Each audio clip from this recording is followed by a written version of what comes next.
Division ബെഞ്ചാണ്. ആ division ബെഞ്ചിൻ്റെ പരാമർശങ്ങളാണ് ഞാൻ നേരത്തെ അവിടെ വായിച്ചത്. അത് വളരെ കൃത്യമായി തന്നെ ഈ അന്വേഷണത്തിൽ പൂർണ്ണമായി തന്നെ സംതൃപ്തി രേഖപ്പെടുത്തുന്ന ഭാഗങ്ങളാണ്. അത് വീണ്ടും ഉദ്ധരിക്കേണ്ടതില്ലെങ്കിൽ പോലും.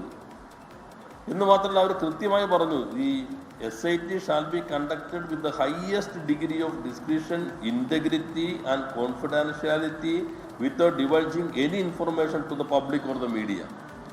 അങ്ങേയറ്റം ഇൻറ്റഗ്രിറ്റിയോട് കൂടിയാണ് ഈ അന്വേഷണം നടക്കുന്നത്. അതാണ് മേൽനോട്ടം വഹിക്കുന്ന ഡിവിഷൻ ബെഞ്ചിൻ്റെ അഭിപ്രായം. അപ്പോൾ പ്രതിപക്ഷ നേതാവ് ഇതിനൊന്നും അനങ്ങിയില്ല.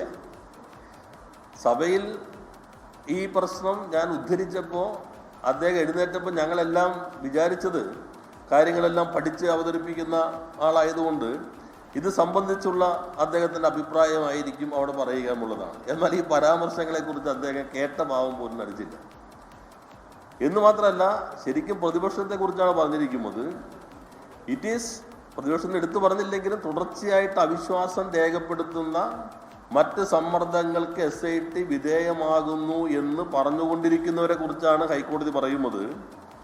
Despite such clear discretion, it is reported that the SIT is presently being subjected to unwarranted pressure by way of misleading, speculative and unfounded report.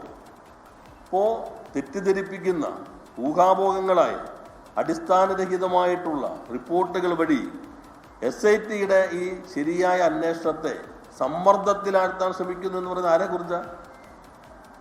ആരാണ് നടത്തിക്കൊണ്ടിരിക്കുന്നത് ഈ സ്പെക്കുലേഷൻ, ഊഹാപോഹങ്ങൾ? ഒന്നുകിൽ ഒരു വിഭാഗം മാധ്യമങ്ങൾ, അല്ലെങ്കിൽ പ്രതിപക്ഷ നേതാവ്. ഇത് മാത്രമല്ലേ ഈ ഊഹാപോഹങ്ങൾ നടത്തിക്കൊണ്ടിരിക്കുന്നുള്ളൂ.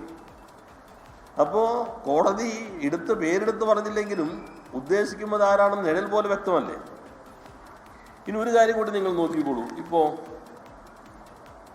ഞാൻ പെട്ടെന്ന് തിരഞ്ഞുകൊണ്ട് കിട്ടിയില്ല, എന്നാൽ ഹിന്ദു പറയുന്നത് നേരത്തെ നിങ്ങളെല്ലാവരും റിപ്പോർട്ട് ചെയ്താണ്, അതുകൊണ്ട് ഇവരുടെ മാത്രം കാണേണ്ടതില്ല.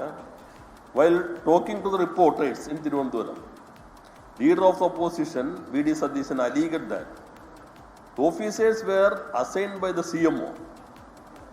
Officers were assigned by the CMO. എന്ന് വെച്ചാൽ CMO, ചീഫ് മിനിസ്റ്റേഴ്സ് ഓഫീസ്, ഈ ടീമിലേക്ക് അസൈൻ ചെയ്തിട്ടുള്ള ഉദ്യോഗസ്ഥർ exert intense pressure on the SIT that probes the case.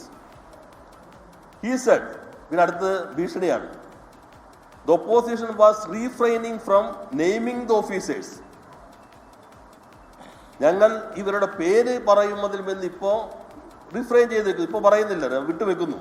Concern only out of proprietary but want that, മുന്നറിയിപ്പ് നൽകുകയാണ് ഉദ്യോഗസ്ഥർക്ക്. He would be compelled, എന്ന് വെച്ചാൽ റിപ്പോർട്ടർ പറയുന്നത് പ്രതിപക്ഷ നേതാവ് LOP would be compelled to disclose their identities if they did not stop exerting pressure upon investigating officers.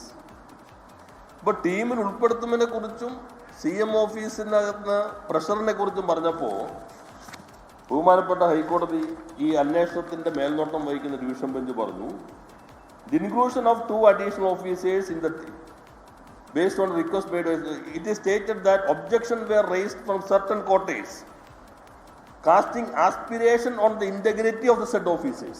ഈ certain quarter ആരാ? നിങ്ങളോടെല്ലാം ഇത് പറഞ്ഞതാരാ?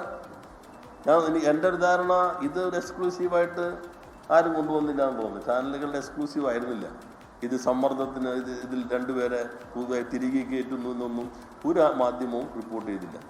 ലോകത്തെവിടെയായാലും ഏത് സമയത്തും 24 വാർത്തകളും ഓഗ്മെന്റഡ് റിയാലിറ്റി പാക്കേജുകളും എക്സ്പ്ലെയിനറുകളും വിശദമായി കാണാൻ ഞങ്ങളുടെ യൂട്യൂബ് ചാനൽ നിങ്ങൾക്ക് സബ്സ്ക്രൈബ് ചെയ്യാം.